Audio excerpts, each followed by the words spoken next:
In this video, we will learn about the process of translation. Translation is the second step in gene expression.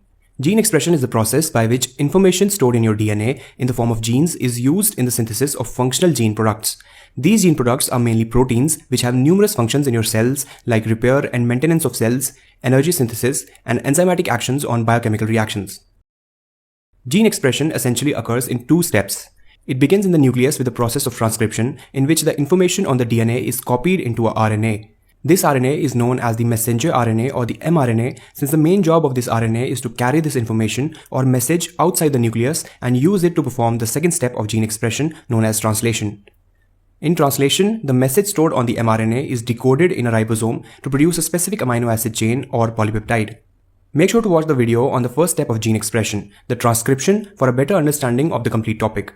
Also make sure to watch the videos on structure of nucleic acids and DNA, as it will help you to utilize this video in a much better way. All the links are in the description below. Let's first have a brief look onto what are the structures in the cell that make the process of translation possible. Besides the messenger RNA, translation also requires another type of RNA known as the transfer RNA or the tRNA. Ribosomes are dedicated cellular machineries that make this whole process possible. The ribosomes read the message on the mRNA, and the tRNA transfers individual amino acids to the ribosome according to the sequence of base pairs on the mRNA. These amino acids are then joined together by bonds to form a protein. So the process of translation occurs in three basic steps. First step is known as initiation, in which the ribosome assembles around the target mRNA. In the second step, known as elongation, the tRNA transfers amino acids to the ribosome, which are joined together to form a polypeptide chain. In the last step, known as termination, the ribosomes release the polypeptide when it reads a stop signal on the mRNA. Don't worry if you don't understand these steps yet. We will look at the details of this process in just a bit that will help you to understand this complex cellular process. Now let's look at where this process takes place in the cell. It's slightly different for eukaryotes and prokaryotes. In prokaryotes, the translation takes place in the cytoplasm. In eukaryotes, the translation occurs in the cytoplasm or across the membrane of the endoplasmic reticulum. What happens is that when the ribosomes bind to the mRNA, this whole complex then attaches to the endoplasmic reticulum. The new protein is synthesized and released into the endoplasmic reticulum. This protein can be stored inside the endoplasmic reticulum or released in the future, or it can also be secreted immediately. Before going into the details of process of translation, it's important to learn about a few concepts. The main machine which plays a central role in translation is ribosome. Ribosomes are complex molecular structures found inside all living cells, and they act as a site for protein synthesis. The ribosomes essentially consist of two major components, a small subunit and a large subunit. The unit of measurement used to describe the ribosomal subunits is the Swedberg unit, which is a measure of the rate of sedimentation in centrifugation rather than size. In eukaryotic ribosomes, the smaller subunit is 40S and the larger subunit is 60S. When they join, they are denoted as 80S. These subunits lie separately in the cytoplasm until they need to come together for translation. These subunits have different jobs as well. The small subunit reads the mRNA, whereas the large subunit joins the amino acids to form a polypeptide chain.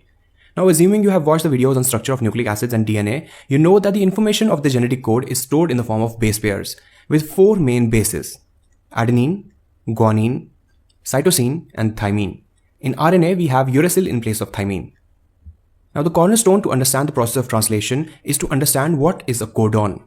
A codon is basically a sequence of 3 DNA or RNA bases. When a mRNA goes inside a ribosome, the ribosome does not read individual bases, but rather these sequences of 3 bases which are known as codons. Each of these sequences of 3 base pairs corresponds to a specific amino acid. For example, if 3 uracil bases are in sequence, which means the code will be UUU, the ribosome will read this code and the amino acid that is used will be phenylalanine. Similarly, if the code is UCC, the amino acid that will be used is serine, and so on. The codon AUG codes for the methionine and is also the start codon, which signals the ribosome to start synthesizing the protein. Similarly, we have 3 special codons which signal the ribosome to stop synthesizing the protein. These are UAG, UAA, and UGA. These are known as stop codons, and when the ribosome read these, they know that the protein is now complete and their job is done. Now let's get into the details of translation. So the first step in translation is known as initiation. This is a transfer RNA or tRNA, which has an amino acid methionine bound to it. This tRNA attaches to the smaller subunit of ribosome, and when it encounters a mRNA, it starts reading the code on the mRNA from its 5' end. As soon as the tRNA ribosome finds the start signal, the AUG codon, it immediately binds to the larger subunit to form the complete ribosome, and the protein synthesis is initiated. The next step in the process is elongation. Elongation is when the polypeptide chain gets longer. In the larger subunit of ribosome, we have 3 slots or sites which are named as E, P and A. I'll explain these sites with a simple concept. Like I told you, the first tRNA to attach to this mRNA complex is a tRNA with amino acid methionine. This tRNA occupies the P site. P stands for peptidyl site. Now on each side of the P site, we have 2 more sites, the E and the A site. And here is the mRNA in the smaller subunit. Now what happens is the A site receives the next tRNA which matches the codon next in the sequence. If you zoom in, we can see that the first codon is the start codon, the AUG, to which the tRNA attached will have the amino acid methionine. Now if the next codon is UAU, the tRNA attached to the A site will have amino acid tyrosine. So this tRNA is now occupying the A site. Now we know the main job of translation is to form a protein which is essentially a chain of amino acids. So what we need next is to form a bond between the amino acid on the tRNA in the P site and the amino acid on the tRNA in the A site. After this, the tRNA in the P site loses its amino acid and becomes empty, after which the ribosome moves, and now you can see that the tRNA in the P site moves to the E site, which is the exit site, and the tRNA in the A site moves into the P site.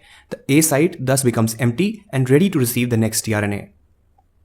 So the P site always holds the growing polypeptide chain. This process is repeated again. For example, if the next code is CGU, the tRNA that will enter the A site will have the amino acid arginine attached to it. Next, the bond will form between the small polypeptide chain and the amino acid on the tRNA in the A site. Again, this tRNA becomes empty and the mRNA moves again, repeating the whole process until we get a polypeptide chain of desired length. The next step in the process is known as the termination. The ribosomes must have a way to know where to stop so that we get a final protein of desired number of amino acids. This is possible because the mRNA actually contains stop signals, which is known as the stop codon. When the ribosome reads any of the 3 codons, the UAG, UAA or the UGA, it stops the process of translation and the polypeptide chain is released from the translation complex. So after the ribosome finishes the protein synthesis, is the protein complete? Not really. After that the protein is formed, it goes through some additional processing, like some amino acids may be deleted and some proteins also undergo folding to form a more stable structure. So this was a brief overlook about the process of translation. Guys, thank you so much for watching this video. If you found this video and all the other free educational videos on this channel helpful, you can now support Maths Simplified on patreon.com for literally the price of a coffee cup. This will allow me to fund my work and make more videos like this, and will also unlock some cool Patreon only exclusive content like behind the scenes of these videos, upcoming videos, early notifications, and exclusive flashcards and handouts. Make sure to subscribe us on YouTube for all the upcoming videos, and also make sure to follow us on Instagram and Facebook for flashcards, notifications, and much more.